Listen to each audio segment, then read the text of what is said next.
April 6, 1941. The skies over Belgrade darken as hundreds of Luftwaffe fighter planes drop bombs, marking the start of Nazi Germany's invasion of Yugoslavia. Under the codename Operation Retribution, German forces, along with Italian, Hungarian, and Bulgarian troops, sweep through the country, taking full control in just 11 days. Even before the Yugoslav army surrenders, something sinister is already unfolding. On April 10, 1941, the Germans and Italians back the creation of the so-called independent state of Croatia. This new regime is led by the Ustasha, a radical nationalist and fascist group. Once in power, they waste no time setting up concentration camps across Croatia. Their targets: Jews, Serbs, Roma, and anyone who opposes their rule, politically or religiously. The most notorious of these camps is Jasenovac, the third largest concentration camp in Europe. It becomes infamous for its brutal methods and high death toll. Within Jasenovac, there's a special detention site called Stara Gradiška, specifically built for women and children, many of them Serb, Jewish, or Romani. The man overseeing the atrocities committed against these children is none other than Ante Vrban. Born on January 15, 1908, in the village of Pejakusha, near Gospić, modern-day Croatia, Vrban grew up in what was then Austria-Hungary. After the empire collapsed, Gospić became part of the Kingdom of Serbs, Croats, and Slovenes, later renamed the Kingdom of Yugoslavia in 1929 by King Alexander I. Meanwhile, World War II had already begun. On September 1, 1939, Nazi Germany invaded Poland, sparking a global conflict. Before Hitler's rise to power, anti-Semitism wasn't widespread in Yugoslavia, but as Nazi Germany intensified its persecution of Jews, anti-Semitic attitudes started growing there too. By October 1940, the Yugoslav government, hoping to stay on Germany's good side, introduced two anti-Jewish laws, one limiting Jewish student admissions in schools and universities, and another restricting what food items Jews could buy or sell. Many Serbian intellectuals and citizens protested these laws, but their efforts made no difference. On April 10, 1941, just 4 days after Nazi Germany invaded Yugoslavia, the Germans and Italians backed the creation of the so-called independent state of Croatia.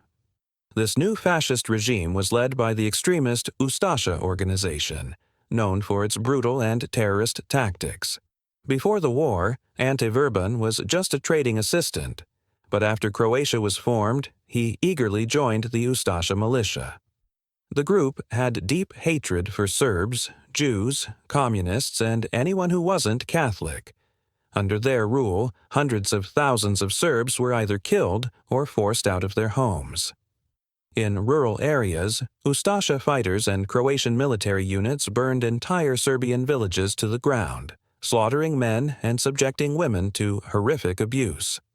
Between 1941 and 1942, Croat authorities were responsible for the deaths of an estimated 320,000 to 340,000 ethnic Serbs in Croatia and Bosnia-Herzegovina. By May 1941, the Ustasha established the Jadovno concentration camp in the Lika region of Croatia. Thousands of Serbs and other prisoners were sent there. Most never made it out alive. On July 27, 1941, resistance erupted in the village of Serb as locals, unable to endure the relentless persecution, rose up against the Ustasha.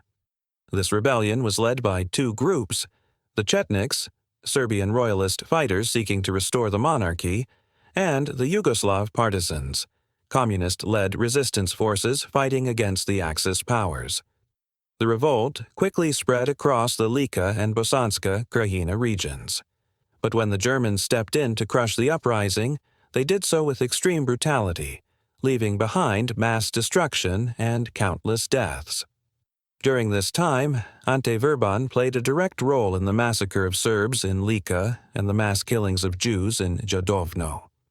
The Jadovno camp, hidden deep in the Velebit Mountains at an altitude of 1,250 meters, sat about 22 kilometers northwest of Gospic. Prisoners there were usually executed by being thrown into deep ravines near the camp.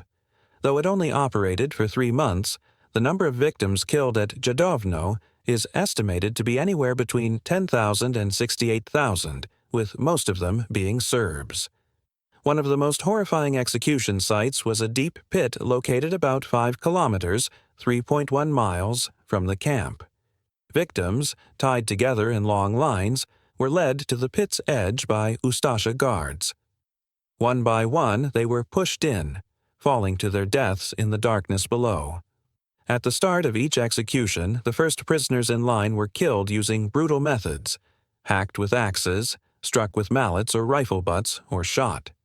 Their bodies were then pushed into the pit, and as they fell, they pulled down others who were still alive, sometimes dragging entire lines of up to 100 people into the abyss. Once inside, grenades were often thrown in to finish off anyone still breathing. In some cases, dogs were tossed into the pit, left to feast on the wounded and the dead. No one was spared, not even infants. The youngest recorded victim of Jadovno was just 6 months old.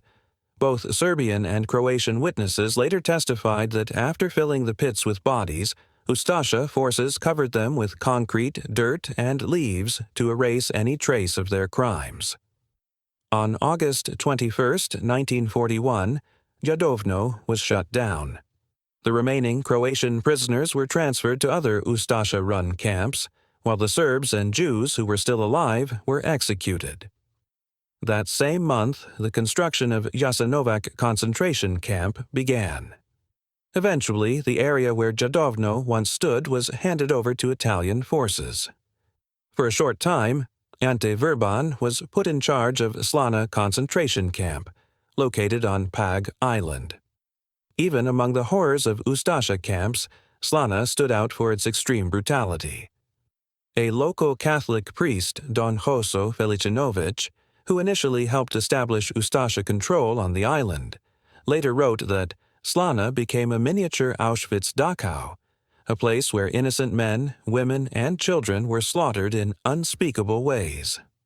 When he visited the abandoned camp, Felicinovic discovered a horrifying record, a piece of cardboard nailed to the wall of the main Ustasha barracks, listing the names of women and girls who had been raped, along with the dates and the names of their attackers. On November 13, 1941, Vrban, already experienced in mass murder from Jadovno and Slana, arrived at Stara Gradiška with a group of arrested Freemasons. Stara Gradiška was one of 5 detention facilities within the Jasenovac concentration camp complex, which had been built between August 1941 and February 1942. There, Vrban was appointed deputy commandant, serving under Mile Oreshkovic. Stara Gradiška, a subcamp of the Jasenovac concentration camp, was specifically designed for women and children from Serb, Jewish, and Romani backgrounds. It also housed anti-fascist Croats and Bosniaks, many of whom were targeted for their political beliefs. One of the most feared figures in the camp was Ante Vrban, known for his extreme cruelty. He actively participated in mass executions, but what made him particularly notorious was his brutal treatment of children. After the war, survivor Tsiordana Friedlander recalled a horrifying moment. Every day, new women and children arrived at Stara Gradiška. A few weeks later, Vrban ordered all children to be separated from their mothers and locked in a room. 10 of us were forced to take them there. One little boy stuck his arm and leg through the doorway, stopping the door from closing. Vrban screamed, "Push!" When I hesitated, he slammed the door shut, breaking the child's leg. Then he grabbed him by the leg and smashed him against the wall until he was lifeless. After that, we continued bringing in the children. Once the room was packed, Vrban sealed it and filled it with poison gas. Another survivor, Lidija Zlatic, recalled the suffering of Serbian civilians in the summer of 1942. She described how entire families from Kozara villages were brought in. Healthy men and women were sent to work in Germany and Norway, while the elderly and children were left behind, many disappearing without a trace. The children's camp was filled with disease and starvation. Typhus, dysentery, and scarlet fever ran rampant.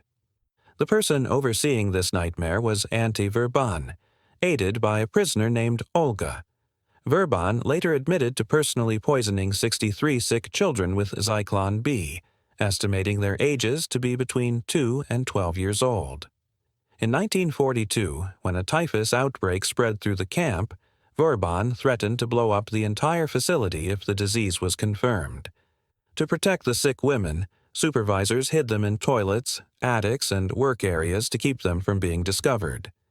As the outbreak worsened, doctors reassured Vrban that it was only a severe flu, which they secretly referred to as the city flu. Later that year, Vrban was transferred from Jasenovac.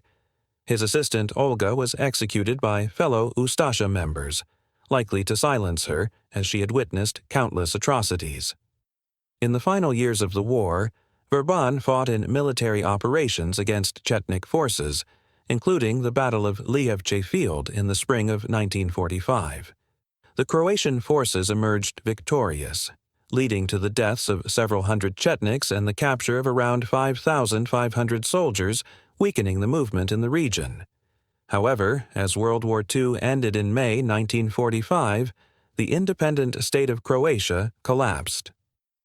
Josip Broz Tito's partisans took control, leading to the formation of the Socialist Federal Republic of Yugoslavia, with Croatia as one of its republics. As for Ante Vrban, he initially fled to Austria, but in 1947, he and another Ustasha officer, Ljubo Miloš, illegally crossed the Yugoslav-Hungarian border to launch an anti-communist guerrilla movement known as the Križari, or Crusaders. However, their plan failed. By summer 1947, the group was captured in the Papuk Mountains. Vrban was put on trial before the Supreme Court of the National Republic of Croatia in Zagreb during the summer of 1948. He admitted to his role in mass murders and was sentenced to death by hanging. On August 31, 1948, at the age of 40, Ante Vrban was executed in Zagreb. There was no mourning for the man who had committed such unspeakable crimes.